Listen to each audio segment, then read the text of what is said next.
Sabemos que el rey David es el autor de varios de los salmos que encontramos en la Biblia, uno de los más hermosos libros que tiene la Biblia en cuanto a la alabanza y la adoración al Señor. Y en específico el Salmo 51 fue escrito por el rey David cuando el profeta Natán fue a verlo por haber cometido adulterio con Betsabé. Y es que de forma indirecta David mandó a matar a Urías para poder casarse con Betsabé. Para hacerlo consciente de ese pecado, Dios envió al profeta Natán para revelarle a David las consecuencias de sus actos y que Dios sabía lo que había hecho. David, al verse confrontado, reconoció que su pecado afectaba su relación con Dios y con los demás, al grado que su hijo murió. Aceptó que necesitaba la restauración que viene por el perdón de Dios. Por eso en el versículo 4 del Salmo 51, David confiesa: contra ti he pecado, solo contra ti, y he hecho lo que es malo ante tus ojos.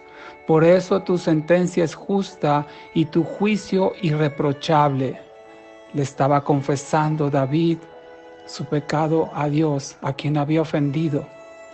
Y es que este salmo nos enseña que cuando pecamos, lo hacemos primeramente contra Dios. Dios es el primer ofendido por nuestro pecado. Y al ser Dios el primero al que le faltamos, es a Él a quien primeramente deberíamos acudir en busca de su perdón, porque Él es el único que puede darnos un nuevo comienzo.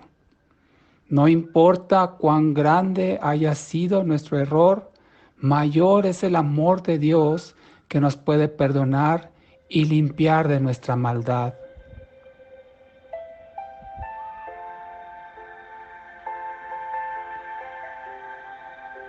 Además de acudir a Dios, por supuesto, debemos también ir a aquellos a quienes hemos fallado, a aquellos a quienes ofendimos con nuestro pecado, es decir, a nuestro prójimo. El Salmo 51 vemos al rey David iniciando con estas palabras: ten compasión de mí, oh Dios, conforme a tu gran amor, conforme a tu inmensa bondad, borra mis transgresiones. Es decir, David se presenta ante Dios suplicando su compasión, su amor y su bondad. Porque cuando el pecador se acerca a Dios sin excusas, sin pretextos, sino poniendo delante de sí los atributos de Dios, lo hace de la manera correcta. De otra forma, no hay cómo acceder a Dios si no es por su gracia y su favor. David se da cuenta de que la humildad nos acerca a Dios porque expresa nuestra sumisión y nuestra dependencia de Él. Por el contrario, cuando pensamos que sabemos todo, nos llenamos de orgullo y hacemos lo que nos parece mejor. Comenzamos a confiar en nuestras fuerzas y a tomar decisiones sin consultar antes con Dios en oración.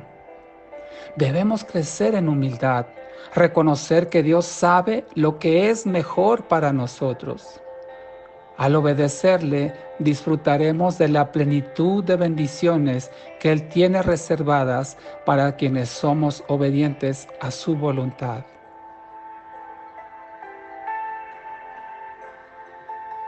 Por ello, David se compromete a ser testigo del Señor, a enseñar a otros el camino correcto y agradable a Dios. Esa es la actitud de una persona agradecida por el perdón inmerecido. Una vida dedicada a Dios es el resultado de alguien que reconoce que su vida le pertenece a aquel que la compró a precio de sangre.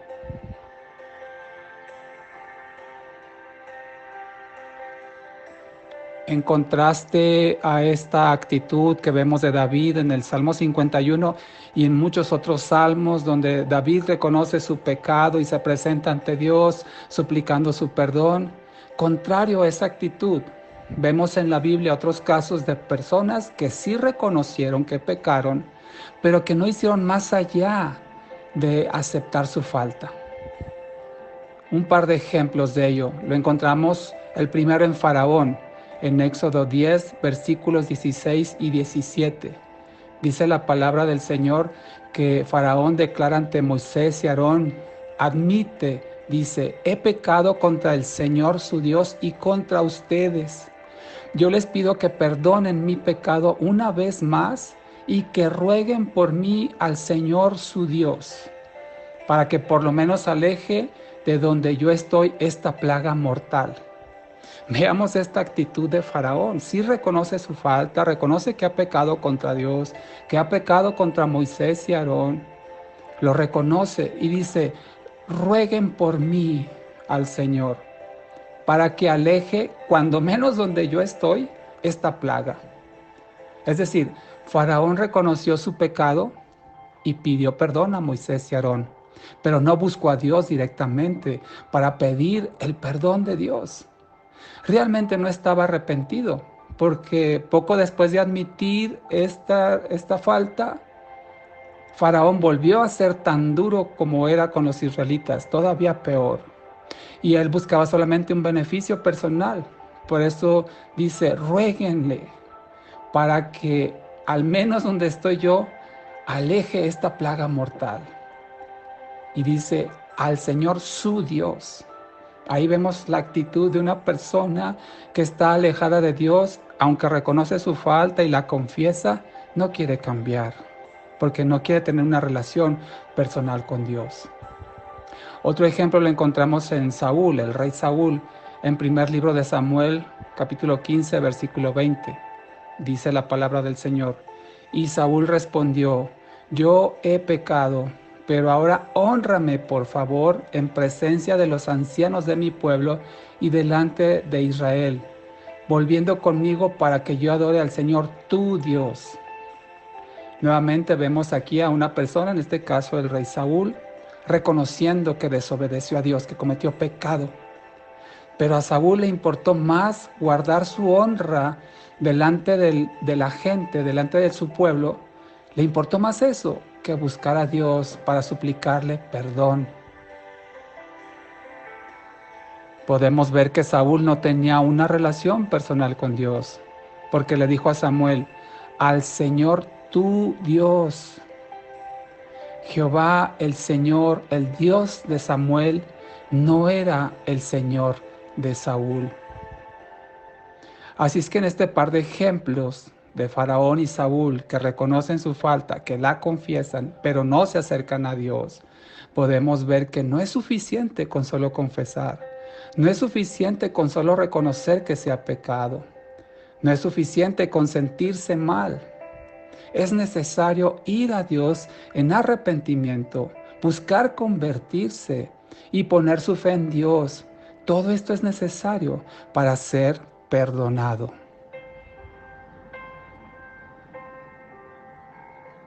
Y eso es justo lo que hizo David. David, a pesar de su grave pecado, tenía una relación con Dios y por ello tuvo la convicción de acudir a Dios para ser perdonado. Así nosotros debemos, como David, ir de inmediato a Dios cuando pequemos para alcanzar su perdón. Arrepentidos, con nuestra fe puesta en Él y con el deseo de no pecar más. Oremos al Señor. Amado Dios, cuántas gracias te damos, Señor, porque sabemos que tú estás propicio para perdonarnos. Tú estás listo para hacerlo. Si tan solo vamos a ti con un corazón contrito, humillado, arrepentidos por haberte fallado y con el deseo de no pecar más y con la fe puesta en ti, en que tú eres fiel y justo para perdonar, todos nuestros pecados y limpiarnos de nuestra maldad. Señor, ayúdanos para que en cada ocasión que fallemos, este convencimiento venga a nosotros y busquemos tu rostro para pedirte perdón, confiando y creyendo en tu fidelidad, en tu bondad y en tu misericordia. Señor, y también ayúdanos para ir ante aquellos a los que hemos ofendido y humillarnos para pedirles perdón, para de esta manera, además de restaurar nuestra relación contigo, también la restauremos con nuestro prójimo. Gracias te damos, amado Dios, por todo esto, en el nombre de Jesús. Amén.